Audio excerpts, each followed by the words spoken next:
Guys, good morning. Daily life with টুম্বা blog চ্যানেলে সবাইকে স্বাগত জানাই। তোমরা কেমন আছো? আশা করি সবাই ভালো আছো, আর আমরাও সবাই বেশ ভালো আছি। তা এখন সকাল 9টা বাজে। আমরা আজকে রান্না করব, মাটন রান্না করব। সেটা রান্না করে তোমাদের সাথে শেয়ার করবো রেসিপিটা। তা ভালো লাগলে লাইক কমেন্ট করো, শেয়ার করো, আর আমার চ্যানেলটাকে সাবস্ক্রাইব করে দিও। তো দেখতে থাকো আমি কি করছি। এদিকে দেখো 1 কেজি মাটন রাখা আছে। ঠিক আছে, মাংসটাকে আমি ভালো করে ধোবো। আর এদিকে আমি আলু কেটে রেখে দিয়েছি, মাঝারি সাইজের আলু দুটো টুকরো করে রেখে দিয়েছি। এদিকে পেঁয়াজ কুচি রেখে দিয়েছি। তা এদিকে আমি কড়াটা গরম বসিয়ে দিয়েছি। কড়াটা প্রায় গরম হয়ে গেছে। কড়ার মধ্যে আমি দিয়ে দেব তেল। কড়ার মধ্যে আমি দিয়ে দিলাম তেল। তেলটা গরম হওয়ার অপেক্ষায় থাকতে হবে।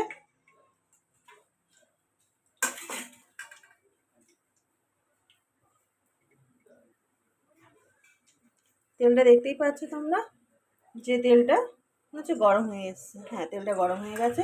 এর মধ্যে আমি ছেড়ে দিলাম আলুগুলোকে।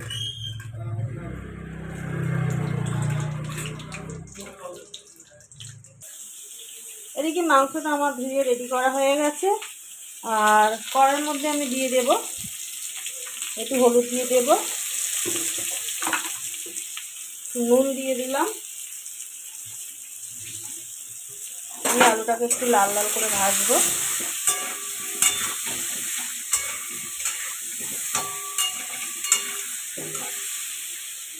ভালো করে লাল লাল করে আলুটা ভাজবো। এবার এদিকে মাংসটা যে ধোয়া আছে তার মধ্যে আমি দিয়ে দেবো অল্প একটু নুন, দেবো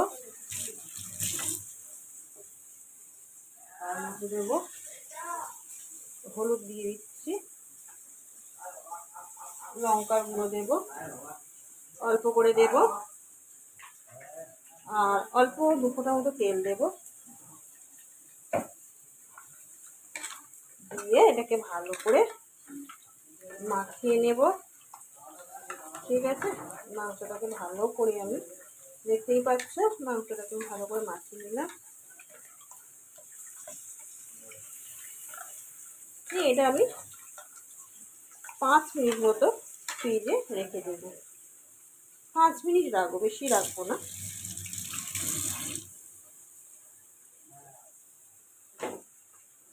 এদিকে আলুটা হয়ে গেছে। আলুটা তো লাল লাল মতো হয়ে গেছে, একটু হয়ে যাবে। গ্যাসটা কিন্তু আবার মিডিয়াম রয়েছে।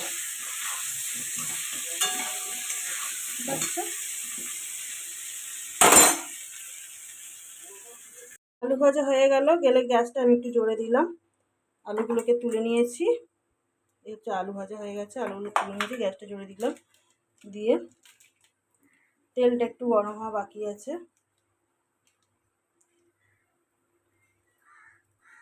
দিয়ে দিলাম গোটা গরম মশলা, যার মধ্যে আছে এলাচ, দারচিনি, লবঙ্গ, ওগুলোকে দিয়ে দিলাম। সুন্দর একটা ফ্লেভার বেরোচ্ছে। তারপরে আমি দিয়ে দেবো পেঁয়াজ, কুচিয়ে রাখা পেঁয়াজগুলো। পেঁয়াজ আমি এখানে দিয়েছিলাম চিনিতে, বড় সাইজে, খুব বড় না, তবে বড়ই আছে, দিয়েছিলাম। দিয়ে পেঁয়াজগুলোকে আমি ভাজবো লাল লাল করে। পেঁয়াজ ভাজা হয়ে এসছে প্রায়। তার মধ্যে আমি দিয়ে দিলাম একটা শুকনো লঙ্কা। এটাকে একটু নাড়াচাড়া করে নেব, হয়ে যাবে।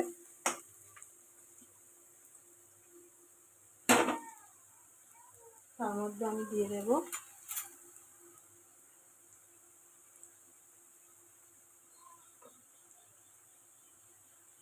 রসুন বাটা,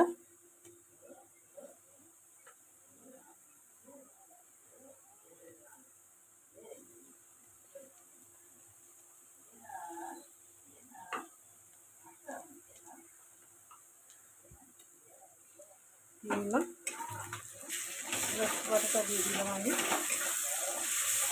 রসুনটাকে তেলের মধ্যে একটু নাড়াচাড়া করে নেব।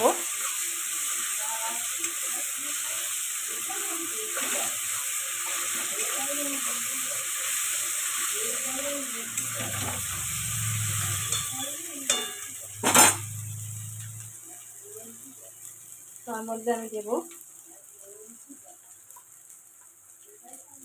ওই চামচের 1 চামচ আদা বাটা দিয়ে দেবো। তার মধ্যে দিয়ে দিচ্ছি, এটার মধ্যে আমি রেখেছিলাম 5টা শুকনো লঙ্কা আর একটা ছোটো সাইজের পেঁয়াজ বাটা, এটা আমি দিয়ে দিলাম।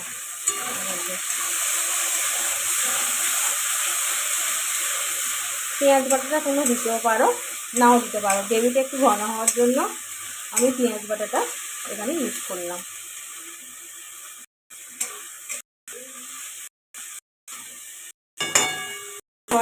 আমি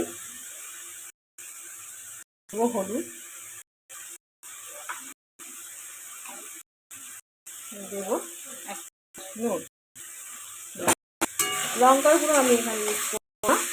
লঙ্কাটা আমার মাংসের মধ্যে আমি মেখে রেখেছিলাম, আবার এখানে 5টা আমি শুকনো লঙ্কা দিয়েছি, আমি এখন আর লঙ্কাটা ইউজ করবো না।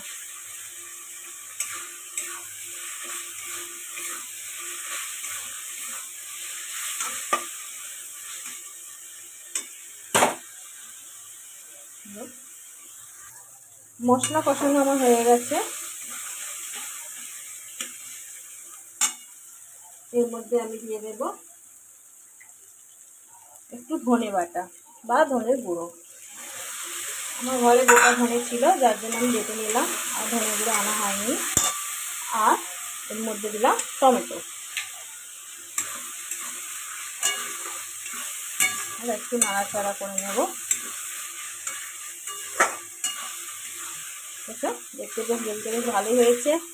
এবার এর মধ্যে রাখবো আমার ম্যারিনেট করা মাংসটা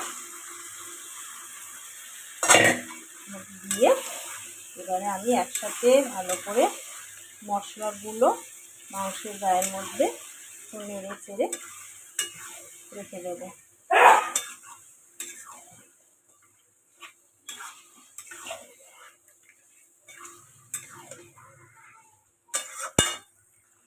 অনেকক্ষণ নাড়াচাড়া হয়ে গেছে মাংসটা, দেখতেই পাচ্ছ। এবার আমি ওর মধ্যে দিয়ে দেবো একটা ঢাকনা।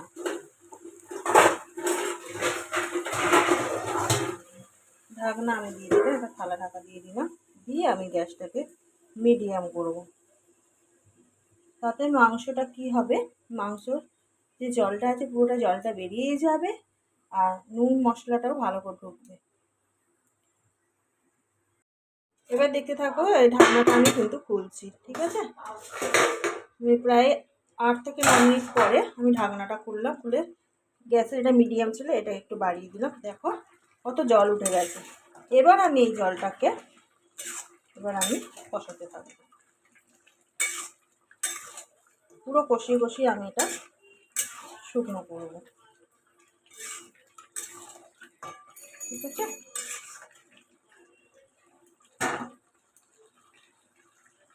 এবার যে দেখতে পাচ্ছ নিচে যে এই যে জুস টাইপের এটা আছে, এটা কিন্তু মাংসের এই জলটা না, এটা পুরো মশলাটা। মাংস আমার পুরো কষানো হয়ে গেছে, দেখো আমি অনেকক্ষণ ধরেই মাংসটা কষালাম। দেখি কষাটা দেখছো, কষার কালারটা। এর মধ্যে আমি একেবারে আলুগুলোও দিয়ে দিই। অনেকে হয়তো প্রেশারের ওপরের দিকটা আলুগুলো দেয়, আমি কিন্তু মাংসের সাথে একেবারে কষিয়ে নিই, ঠিক আছে।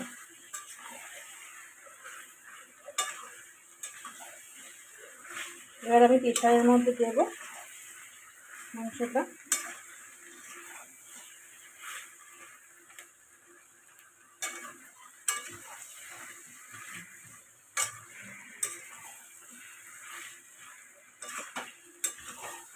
খাচ্ছি।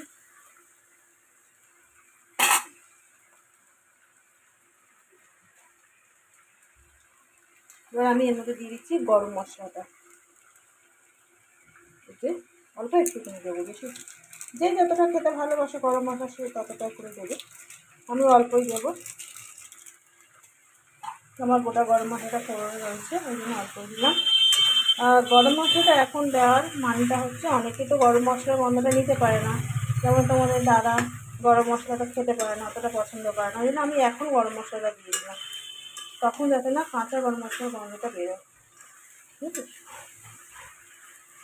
কষা আমার হয়ে গেল, এবার আমি প্রেশারের মধ্যে মাংসটা দেবো। তো এই হচ্ছে মাংস আমি প্রেসারের মধ্যে দিয়ে দিলাম। মাংসটা দিয়ে এবারে আমি জল দিয়ে দিয়েছিলাম, দিয়ে ঢাকনাটাকে বন্ধ করলাম। ঢাকনাটা বন্ধ করে ঢাকনাটা বন্ধ করলাম। বন্ধ করে আমি এটা গ্যাসের ওভেনের মধ্যে দিয়ে দিলাম। দিয়ে আমি এবার গ্যাসটাকে চেলে দেবো। দিয়ে গ্যাসটাকে দেখো আমি কীরকম দেখছি, এইরকম মিডিয়ামে দিয়ে দিলাম। 10 মিনিট, এখন বাজে 10টা 20। আমি এটা 10:30 পর্যন্ত রাখবো। এইরকম গ্যাসের ওভেন এটা দেখতে হবে, নখটাকে দেখতে হবে। এরকমভাবে রাখলাম, তারপরে এসে আবার তোমাদেরকে দেখাচ্ছি। মাংসটা বসিয়ে দিয়ে আসলাম। আর এদিকে দেখো আমার ছেলে খেলা করছে, ওর বাবা গেছে বাথরুমে আর ও খেলা করছে একা একা। আমি এসে ওর পাশে একটু বসলাম। ও আরও আমাকে দেখে এরকম করছে, একটু কোলে উঠবে এরকম আদর দেখাচ্ছে। হয়ে গেছে আমার মটন রান্না হয়ে গেছে, দেখতে থাকো। সবাই দেখো কালারটা এরকম এসছে। এবার আমি গামলির মধ্যে ঢালবো। তাহলে আমি গামলির মধ্যে ঢেলে নিলাম। এই হচ্ছে আমার তরকারি হয়ে গেল। মটন রান্না এখানেই শেষ করলাম। হ্যাঁ বন্ধুরা, এখানে আমার তরকারিটা মটন রান্না শেষ হয়ে গেল। রেসিপিটা দেখবে, দেখে যদি ভালো লাগে লাইক কমেন্ট শেয়ার করো, আর বন্ধুদের মধ্যে শেয়ার করে দিই, আর আমার চ্যানেলটাকে সাবস্ক্রাইব করো। এখনকার মতো আমি আবার আসছি পরের অন্য কোনো নতুন একটা ভিডিও নিয়ে। টাটা।